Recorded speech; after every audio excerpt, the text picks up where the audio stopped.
आज मैं आपको बताने वाला हूँ कैसे आप अपनी कस्टमाइज जीरो रिकॉइल सेंसिटिविटी बना सकते हो, क्योंकि सेंसिटिविटी मेनली डिपेंड करती है 3 फैक्टर्स के ऊपर, जो कि आपके डिवाइस, आपकी कंट्रोल्स और आपकी प्लेइंग स्टाइल। और ये सब फैक्टर सभी प्लेयर्स के लिए डिफरेंटली वर्क करते हैं।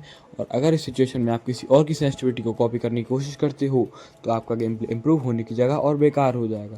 आज मैं आपको बताऊंगा कुछ ऐसी टिप्स जिससे आप अपनी ओन कस्टमाइज सेंसिटिविटी बना पाओगे। और वीडियो के लास्ट में मैं आपको कुछ ऐसी टिप्स बताने वाला हूँ जिससे आपका नज़रिया सेंसिटिविटी को लेकर बिल्कुल बदल जाएगा। सबसे पहले हम सेट करेंगे अपनी camera sensitivity. TPB noscope sensitivity वो सेंसिटिविटी होती है जो कि आप अपने थंब से कंट्रोल करते हो जब आप अपने एम को शिफ्ट करते हो।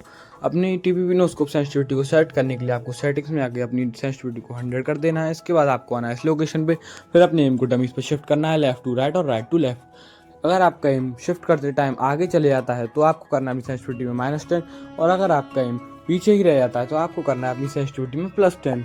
फॉर एग्जाम्पल, अगर आपका एम आगे चले जाता है तो आपको करना है -10 यानी 90 कर देना है सेंसिटिविटी को। और इसी तरीके से आपको सेंसिटिविटी को एडजस्ट कर लेना है। इस सेंसिटिविटी को सेट करना बहुत ही इंपॉर्टेंट हो जाता है नॉन ज़ीरो प्लेयर्स के लिए। इसके बाद आती है हमारी रेड डॉट होलोग्राफिक सेंसिटिविटी। ये सेंसिटिविटी तब वर्क करती है जब आप अपने रेड डॉट या होलो को ऑन करके अपने थंब से इस एम को ड्रैग करते हो। इस सेंसिटिविटी को सेट करने के लिए आपको इस लोकेशन पे आकर अपनी रेड डॉट या होलो को ऑन करके इन डमीज के हेड पर एम शिफ्ट करना है। अगर आप लेफ्ट टू राइट या राइट टू लेफ्ट, और अगर आपका एम शिफ्ट करते टाइम आगे चले जाता है तो आपको करना है -10, और पीछे रह जाता है तो आपको करना है +10 सेंसिटिविटी में। और इन स्टेप्स को फॉलो करके आपको अपनी कैमरा सेंसिटिविटी को कर लेना है सेट। इसके बाद आती है हमारी एडीएस सेंसिटिविटी। एडीएस सेंसिटिविटी, जब हम अपने गन को फायर करते हैं तो जो रिकॉयल आता है, तो उस रिकॉयल को कंट्रोल करने के लिए एडीएस सेंसिटिविटी यूज़ होती है। तो आपको इस लोकेशन पे आके इन हेड पे एम करना है और बुलेट्स को फायर करना है। अगर फायर करते टाइम आपका एम ऊपर चले जाता है तो आपको करना है +5, और अगर आपका एम नीचे ही रह जाता है फायर करते टाइम तो आपको सेंसिटिविटी में कर देना है -5। और हो सकता है कि आपको सेंसिटिविटी सेट करते टाइम बीच बीच में +1 या +2, -1 या -2 करना पड़े, तो आप उसी हिसाब से एडजस्ट कर लेना।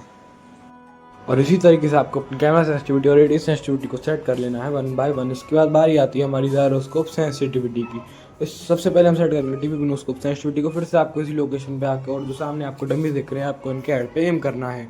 फिर आपको अपने एम को शिफ्ट करना है इन डमीज के हेड पर, left to right, right to left. अगर आपका एम शिफ्ट करते टाइम डमीज से आगे निकल जाए तो आपको अपनी सेंसिटिविटी में कर देना है -10, और अगर आपका एम शिफ्ट करते टाइम डमीज से पीछे ही रहा तो आपको अपनी सेंसिटिविटी में करना है +10। और इसी तरीके से आपको सभी स्कोप की सेंसिटिविटी को सेट कर लेना है। इसके बाद आती है हमारी एडीएस जायरोस्कोप सेंसिटिविटी की बारी। इस सेंसिटिविटी को सेट करना बहुत ही इंपॉर्टेंट हो जाता है एक ज़ायरो प्लेयर के लिए, जिससे वो लेज़र स्प्रे मार सके और टेसिंग अच्छे से कर सकें। इस सेंसिटिविटी को सेट करने के लिए आपको इस लोकेशन पे आ जाना है और बंदे के हेड पर एम करना है।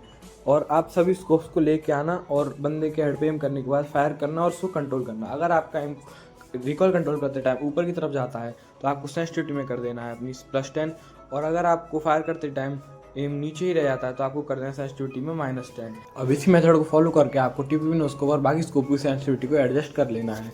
और अब मैं आपको बताने वाला हूँ एक ज्ञान की बात। तो होता कुछ ऐसा, आपने किसी न किसी वीडियो या रील में देखा ही होगा कि वो पहले आपको स्प्रे मार के दिखाते हैं, फिर अपनी सेंसिटिविटी दिखाते हैं, और फिर बोलते हैं कि आपका भी रिकॉयल ऐसा हो जाएगा। बट इन रियलिटी ऐसा कुछ भी नहीं होता। आप उसे देखकर इन्फ्लुएंस होकर अपनी सेंसिटिविटी को चेंज करते हो और आपका गेम प्ले और बेकार हो जाता है। इस चीज़ को मैं आपको एक एग्जांपल देकर समझाता हूँ। जैसे जोनाथन भाई हैं, उनकी कार्ड ट्रेसिंग स्प्रे इसलिए अच्छे नहीं क्योंकि उनके पास कोई सीक्रेट सेंसिटिविटी या कोई कोड है, बल्कि उनकी कार्ड ट्रेसिंग और स्प्रे इसलिए इतने अच्छे और जीरो रिकॉयल है क्योंकि उन्होंने अपनी खुद की सेंसिटिविटी को बनाया और उस पर कई ईयर्स तक ग्राइंड किया, और टाइम टू टाइम उसमें भाई ने चेंजेस भी करे हैं। सो एट लास्ट मैं आपको बस यही बताना चाहता हूँ कि आपकी सेंसिटिविटी चाहे कैसी भी हो, चाहे दूसरों से डिफरेंट ही क्यों ना हो, आपका गेम प्ले डिपेंड करेगा आपकी ट्रेनिंग के ऊपर, और वही डिसाइड करेगा कि आप कैसे स्प्रेस मारोगे, कैसी कार्ड ट्रेनिंग करोगे। तो एक बार अपनी सेंसिटिविटी को बना लो, उस पर ग्राइंड करो और प्रैक्टिस करो, अपनी सेंसिटिविटी को बार बार चेंज मत करो। So that's all for today's video. Thank you for watching.